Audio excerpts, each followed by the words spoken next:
सतीश कलिजुगाब्द 5097 है विक्रम संबत 2053 उत्कल सन 1403 आपणकर date of birth है 15/5/1996 7:22 जन्म होती अश्विनी नक्षत्र मेष राशि 1/1 बिछा लग्न रे जन्म होती बुझिपारे आपणकर सौरमंडल आमर ये भाई बस जड़े ज्योतिर्विद वास्तुविद आ बहुत किसी जानी से आपन को से जिन गुड़ाक तो बेसी बुझेबी खाली आप समय धारणा दूची आपन जेहेतु अश्विनी नक्षत्र रे जन्म हेले तो आपणकर महादशा है अश्विनी नक्षत्र महादशा कौन पुओ एकटा कौटे आसला केतु केतु महादशा आप जन्म होता केतुंकर महादशा हूँ 7 वर्ष से पुओ जानी 7 वर्ष महादशारू आपणकर 5 वर्ष मातृगर्भरे पूर्वजन भोग सरी जमती कैलेंडर पृष्ठा बदलुची आप शरीर पृष्ठा बदलुची मास पर वर्ष वर्ष पर मसीहा आसूची सेमती आपणकर आमर शुक्ल पक्षे 120 वर्ष आयुष कृष्ण पक्षे जन्म हेले 108 वर्ष से आम विषंतरी महादशा आउ अष्टंतरी महादशा भी कहुए है तो आपणकर जिते जन्म हेले आपण सौरमंडल पृथ्वी 360 डिग्री घूर्णन अवस्था रही आपड़ जिते सौरमंडल बुलूची आपण जो भू गर्भस्थ आपण जन्म मातृगर्भरे भूपृष्ठ को जन्म हेले से समय आप गोटे स्क्रीनशॉट होगा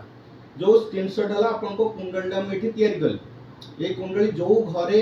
जो गृह जो घरे जो ग्रह गुड़ाक रहिले केते डिग्री रहिले संपूर्ण गोटे स्कन एटा आउ तांकर चेंज हेई परिबो नाही जे जेती डिग्री रहला से सेती डिग्री सेही घरे रहिले आउ चेंज हेई परिबो नाही बुझिले सेटा होची आपनकर स्क्रीनशॉट आपनकर जीवनर गतिविधि आपन जीवनर शैली आपन जीवन रे भल मंद पाठ विद्या शिक्षा स्वास्थ्य सब जिनस गुड़ा ता भीतर रहला को ग्रह को घरे रही आपन कोन कोन आपन फल देबे से जिनस गुड़ा को आपनकर एबे आलोचना करिवे हला 2 वर्ष 5 मासे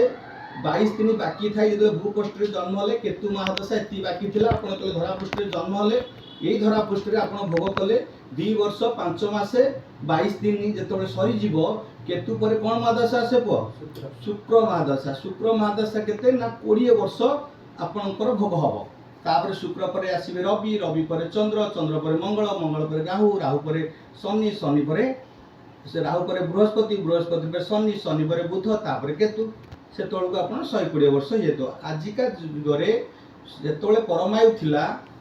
जो मनीष जन्म देले भगवान तो परमायु देते 120 वर्ष आजिकाले लोकंकर जो कली जुगरे जो पाप तप ये सब रहा धरा पृष्ठ बहुत कलिंगर पाप जुगर बढ़ीगला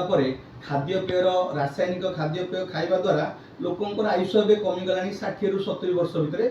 जीवित रोचंती किंतु आ 120 वर्ष परमायु नाही किंतु आमर मनीष को भगवान देते 120 वर्ष आम निज कर्म बल आम आयुष को आम कमी कमी घटे अधा बयस को आम चली आसलु है से अधा बयस था 50 ରୁ 60 वर्ष एवं संपूर्ण बयस हूँ 60 वर्ष मृत्युर बयस हूँ 60 वर्ष अधा को पलि आसला आउ कि दिन पर ये ये से सृष्टि ध्वंस हम जो 10 वर्ष 20 वर्ष थी से सृष्टि ध्वंस हम हो आम से विषय डिस्कस नक आपणकर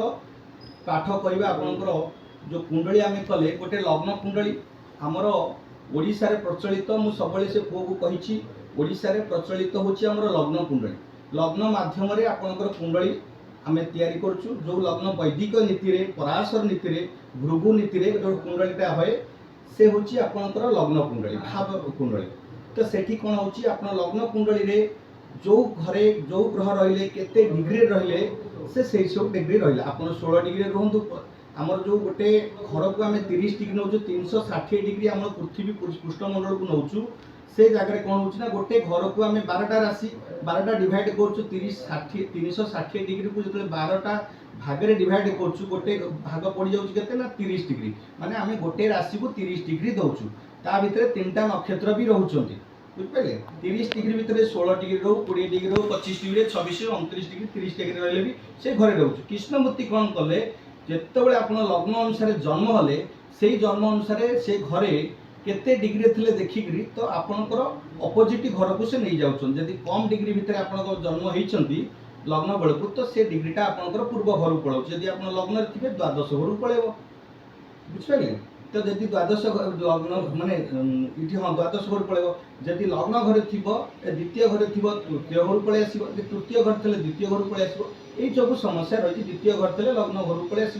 तो कहीं तार डिग्री जब कम बेस जब डिग्री ठीक थी से घरे ये हूँ कृष्णमूर्ति पद्धति अनुसार परफेक्ट पिन पॉइंट प्रेडिक्शन करने कृष्णमूर्ति कौन कले डिग्री अनुसार घर अनुसार आम सब चेंज करले घर को आणिकी ग्रह को आणिकी अन्य घरे बसई तार फल देले तो से आम आपणकर लग्न कुंडली को विचार करवा आपणकर कृष्णमूर्ति पद्धति आलोचना करवा आपणकर विचार करवा प्रथम हूँ आपणकर लग्न हूँ बिछा लग्न बिछा लग्न माने बिछा राशि लग्नटा लग्न माने कौन आप शरीर आप मन आप चिंताधारा आप व्यक्तित्व आप भावना आपणकर जहाँ जहाँ मनुष्यर प्रकृति भितर मन शरीर रूप रंग को नहीं आप लग्न जो जन्म हेले यही प्रकृतिर यही चिंताधार यही व्यक्तित्वर यही शरीर आप लंबा शरीर लंबा केते दीर्घ केते आपणकर फेस मुखमंडल वर्णर सब निर्मित कराला आप लग्न करा लग्न माने आप शरीर आप तनु आप मन बुझिपारे तो ये लग्न हूँ कौन ना बिछा लग्न मान तार लग्नाधिपति को आम लग्न कहीं ना जेहेतु लग्न कहीं ना तार मालिक किए तो मंगल मालिक तार मंगल कौन करुच्ची मंगल ये हूँ आपणकर फास्ट हाउस आम गुड केतेटा हाउस को आम सब मुझे केतेटा हाउस को आम गुड हाउस धरचु केतेटा हाउस को आम बैड हाउस भी धरचु प्रथम द्वितीय तृतीय चतुर्थ पंचम सप्तम नवम दशम एकादश हूँ गुड हाउस षष्ठ अष्टम द्वादश हूँ बैड हाउस आम यहाँ धरचे माने आ गोटे जिनस रही कौन ना गुड हाउस रे गुड जदि प्लानेट रोचंती तो से फल फल दौरान आदि गुड हाउस रे गुड गुड प्लानेट काम कौन ना जो हाउस रे रहिबे से फल गुड़ाक बढ़ई देवे आ बैड प्लानेट काम कौन ना जो घरे रहिबे